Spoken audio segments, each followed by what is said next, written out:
ఇంకొకరు పాడేవాళ్ళు. కనులేలరా బాబను చూడని, కనులేలరా కనులేలరా కంటి చూపులేలరా, శ్రీశిలదీసుని పాదము చూడని కనులేలరా. एक और स्त्री इसी प्रकार गाती थी, बाबा के चरणों का दर्शन नहीं कर सकने वाली ये आंखें केवल दृष्टिहीन नेत्र गोलक ही हैं। मन और हृदय, बुद्धि, विवेक किसी के भी वश में नहीं थे। अश्रुओं का सैलाब बहता ही जा रहा था। स्वामी से कातर नेत्रों से याचना करने लगते, दया कीजिए, कृपा कीजिए, हम लोगों की गलतियों को क्षमा करें स्वामी। यह आर्तनाद सुनते ही स्वामी उछलकर दरवाजा खोलकर बाहर आ जाते, मानो गोपिकाओं की विरह वेदना को शांत करने कृष्ण आ गए हों। यह एक सच्चा अनुभव हुआ था हमें। स्वामी फिर कुर्सी पर आसीन होकर कहने लगते, क्या करें, मुझे नींद लग गई थी, मुझे मालूम नहीं था कि भजन का समय हो गया है। जब आप गा रहे थे, बाबा के दर्शन को तरस रही आंखें स्वामी आज गुस्से में हैं। यह सुनकर मेरी नींद अचानक टूट गई। तब मैंने देखा सब भजन में रो रहे हैं, इसीलिए मैं आ गया। जैसे ही वो आकर आसन ग्रहण करते, तत्काल हमारे हृदय के सुर, भाव, नजारा सब कुछ बदल जाता। बाबा मंची देवुडे భక్తి ఎందు పుట్టెనే, భక్తిని ప్రసాదించనే, ఆప్తులను రక్షించనే. బాబా మంచి దేవుడే. ఓ మాయములెన్నో చేసి చేసి మహిమలు చూపే మంచిదిగా, మహిమలు చూపే మంచిదిగా. బాబా మంచి దేవుడే. భక్తి ఎందు పుట్టెనే, భక్తిని ప్రసాదించనే, ఆప్తులను రక్షించే. అలా మేము పాడుతుంటే हम तुरंत गाना शुरू करते, बाबा अच्छे देवता, बाबा ओ अच्छे देवता, परतीशु ने जन्म लिया, भक्ति का प्रसाद दिया, आप्तजनों की रक्षा की।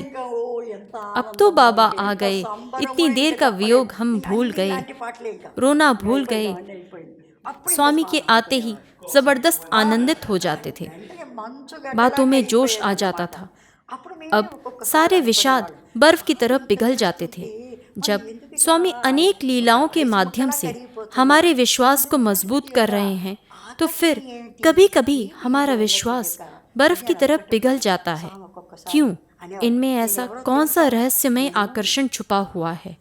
स्वामी कभी कभी इसे उजागर करने हेतु पूछते थे, तुम्हें मालूम है मैं कौन हूँ? मैं महा आकर्षण वाला चुंबक हूँ। वे बहुत पहले से ही उद्घोषणा करते आ रहे थे। सचमुच स्वामी एक शक्तिशाली चुंबक थे। वे जो कुछ भी करते थे, उन क्रियाकलापों को तुरंत उनके अनुग्रह से संदर्भ अनुसार उपयुक्त गीत रचना कर लेती थी या पद्य रचना के रूप में लिपिबद्ध कर लेती थी। सुबह वे कहते थे कि वे शक्तिशाली चुंबक है, तो हम लोगों ने सोचा कि क्या किया जाए, कुछ करना चाहिए।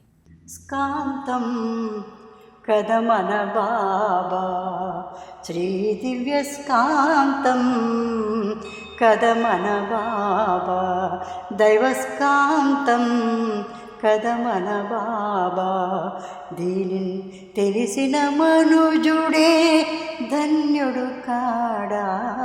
స్కాంతం శ్రీదైవ స్కాంతం కదమన బాబా. उस रचना में तो कोई आश्चर्य नहीं हुआ, पर स्वामी को इसका पता भी नहीं चलना चाहिए कि हम लोगों ने यह रचना की है। हम लोग रचना पूरी करके एक किनारे चुपचाप बैठे थे और स्वामी आकर पूछने लगे, वो क्या रचा था? दिव्य स्कांतम, दैव स्कांतम, जरा वो पद्य सुनाओ ना जो अभी अभी तुमने रचा। हम सब अचानक चौंक पड़ते थे। स्वामी कब और कैसे सुन लेते हैं? स्वामी कैसे सुन लिया आपने? जब हम लोग रचना कर रहे थे तब आप कहाँ थे? स्वामी खूब ठहाके मार के हंसते थे और कहते थे, मैं सुनकर ही जान सकता हूँ क्या कि तुम्हारे हृदय में क्या रहता है क्या नहीं? तुम्हारे हृदय की भावनाओं में मैं नहीं रहता हूँ क्या? बिना मेरे संकल्प के कुछ भी लिख सकते हो क्या? मेरे संकल्प से ही तो सब कुछ हो रहा है, मुझे सब मालूम है। स्वामी के मुख से यह सुनकर हमें एक निर्वचनीय आनंद की अनुभूति हुई। అని అంటే ఇంకా ఆ ఆనందం చెప్పడానికి సాధ్యమే లేదన్నమాట.